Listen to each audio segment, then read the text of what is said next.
बिस्मिल्लाहिर्रहमानिर्रहीम। अस्सलाम वालेकुम। क्या हाल चाल है आप सबके। उम्मीद करती हूँ अल्लाह ताला के करम से आप सब ठीक ठाक होंगे और बहुत खुश होंगे।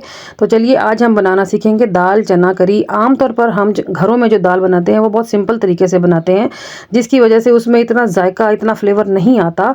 तो हम लोग बाहर से रेस्टोरेंट से जो है ना वो दाल मंगवा के खाना ज़्यादा प्रेफर करते हैं।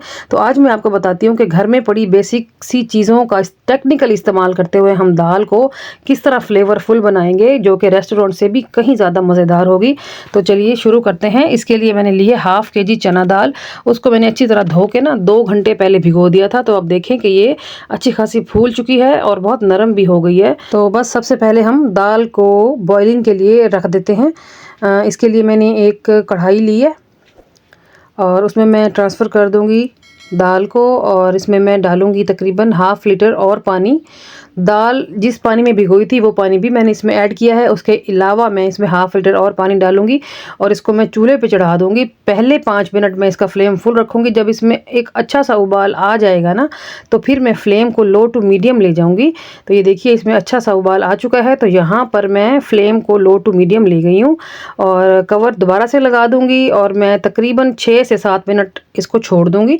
तो 6 से 7 मिनट के बाद हम देख लेते हैं कि दाल की क्या पोजीशन है। तो दाल जो है वो तकरीबन 80% नरम हो चुकी है। चना दाल को ज़्यादा नहीं उबालना, वरना ये दाना जो है वो बिल्कुल बेजान सा हो जाएगा। हमें दाने में जान चाहिए। तो दाल हमारी उबल चुकी है।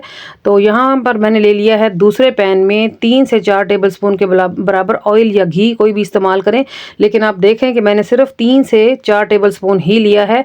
और 2 मीडियम साइज़ की प्याज को मैंने बारीक काट के इसमें डाला है। और यहाँ पर मैं प्याज को ब्राउन करूँगी। ज़्यादा डार्क ब्राउन नहीं करेंगे, वरना हमारी दाल की जो लुक है वो बिल्कुल ही डार्क हो जाएगी। तो हल्का सा सौते करने के बाद मैं इसमें खुशबू के लिए 5-6 लौंग और एक मोटी इलायची डाल दूंगी, ब्लैक वाली। तो खुशबू के लिए यहाँ पर मैं जिन जिन इंग्रेडिएंट्स का इस्तेमाल करूँगी और जिस तरह स्टेप बाय स्टेप मैं यूज़ करूँगी चीज़ों का, आपने भी वैसे ही स्टेप बाय स्टेप फॉलो करेंगे, तब ही आपकी दाल जो है वो बहुत ही मज़ेदार बन के रेडी होगी। तो हल्का सा भून लेंगे लौंग को और इलायची को, और फिर उसके बाद मैं इसमें डाल दूंगी अदरक लहसुन का पेस्ट, जो कि 1 टेबलस्पून के बराबर था। तो इसको भी हम हल्का सा सौते कर लेंगे। और इसमें एक ऐसा इंग्रेडिएंट जाएगा जो इसके फ्लेवर को, इसकी खुशबू को बहुत हाई लेवल पे लेके जाएगा, लेकिन वो मैं इस्तेमाल करूंगी लास्ट में। वो क्या ऐसा इंग्रेडिएंट है वो मैं आगे चल के बताती हूँ आपको। और यहाँ पर मैं 2 मीडियम साइज़ के टमाटर डाल रही हूँ। उनको मैंने पेस्ट बना लिया है। आप चाहो तो टमाटर को कट करके भी डाला जा सकता है। तो प्योरी बना के मैंने डाल दिया है। और यहाँ पर हम इतना भूनेंगे जब तक कि थोड़ा सा ऑयल सेपरेट होता हुआ ना दिख जाए। देखिए जी, ऑयल सेपरेट होता दिख रहा है। तो यहाँ पर मैं डाल दूँगी कुछ पाउडर मसाले, नमक डालेंगे, लाल मिर्च डालेंगे हस्ब ज़रूरत, और साथ ही मैं इसमें ऐड कर दूँगी हाफ़ टी स्पून के बराबर हल्दी पाउडर, और 1 टीस्पून मैं इसमें ऐड करूँगी ज़ीरा पाउडर, और 1 टीस्पून ही मैं इसमें ऐड कर दूँगी धनिया पाउडर। तो बस यही बेसिक से मसाले ही हम डालेंगे इसमें। तो खुशबू के लिए हमने लौंग और मोटी इलायची का इस्तेमाल पहले ही कर लिया है। साबुत खड़े मसाले इस्तेमाल करने का मतलब भी यही होता है कि हमारे हांडी में, हमारे सालन में खुशबू आ जाए मगर कलर ख़राब ना हो। तो आप कभी भी इस तरह मसाला भूनते हुए गरम मसाले का पाउडर आपने नहीं डालना, वरना रंगत ख़राब कर लेंगे। तो थोड़ा सा मसाला भूनने के बाद मैं इसमें डाल दूँगी 2 लीमू लिए थे मैंने, उनके स्लाइसेस काटे हैं। तो ये छोटी छोटी चीज़ें हैं जिनको आपने स्टेप बाय स्टेप फॉलो करना है, जो आपकी दाल को फ्लेवरफुल बनाएंगे, ठीक है। और साथ ही मैंने ऐड कर दी हैं 5-6 हरी मिर्चें। तो इन चीज़ों को थोड़ा सा भून लेंगे। जो लीमू है इसका फ्लेवर बहुत ही अच्छा आएगा हमारी दाल में, तो ये आपने लाजमी ऐड करना है। तो अब हमने जो दाल उबाल के रखी थी उसको ऐड कर देंगे उसी पानी के समेत, जिस पानी में हमने उसको उबाला था। वो पानी हम बिल्कुल भी डिस्कार्ड नहीं करेंगे।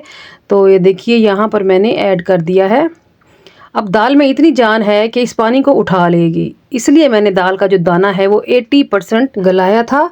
और अब यहाँ पर मैं कवर लगा दूंगी तकरीबन 8 से 10 मिनट के लिए मीडियम फ्लेम पे। तो 8 से 10 मिनट के बाद इसको देखेंगे। तो देख लेते हैं, पूरा टाइम हो चुका है। तो ये देखिए मैं आपको दाना चेक करवा देती हूँ कि अब दाने की क्या पोजीशन है। तो ये देखें कि ये कितना गल चुका है, लेकिन जान में पड़ा है, ठीक है। और अब यहाँ पर मैं ऐड कर दूंगी जायफल जावित्री का पिसा हुआ पाउडर तकरीबन 2 पिंच के बराबर, ये मैं पीस के अपने पास रख लेती हूँ। जब मैंने इस तरह की कोई सब्ज़ी दाल बनानी हो तो मैं उसमें इस्तेमाल करती हूँ। इसका फ्लेवर बहुत ही ज़बरदस्त आता है। ऐसा फ़ील होता है कि हमने कोई गोश्त से बनी चीज़ खा ली, गोश्त का कोरमा खा लिया। तो यही वो इंग्रेडिएंट है जो हमारी दाल के फ्लेवर को नेक्स्ट लेवल पे लेके जाएगा। तो दाल हमारे यहाँ ऑलमोस्ट डन है। तो मैंने थोड़ा बहुत हरा धनिया डाल दिया है खुशबू के लिए और खूबसूरती के लिए। तो अब यहाँ पे फ्लेम ऑफ करके मैं इसको कवर लगा दूंगी, ताकि मैंने जो ही इसमें ऑयल यूज़ किया है वो हल्का सा ऊपर से दिखने लग जाए, क्योंकि मैंने 3 to 4 टेबल स्पून ही इसमें ऐड किया, ज़्यादा नहीं किया। तो मैं आपको दिखाती हूँ कि जो हमने ऑयल इस्तेमाल किया वो हल्का हल्का ऊपर से दिख रहा है, आपको शाइनिंग नज़र आ रही होगी। ठीक है, तो बस हमारी दाल जो है वो यहाँ पे डन है।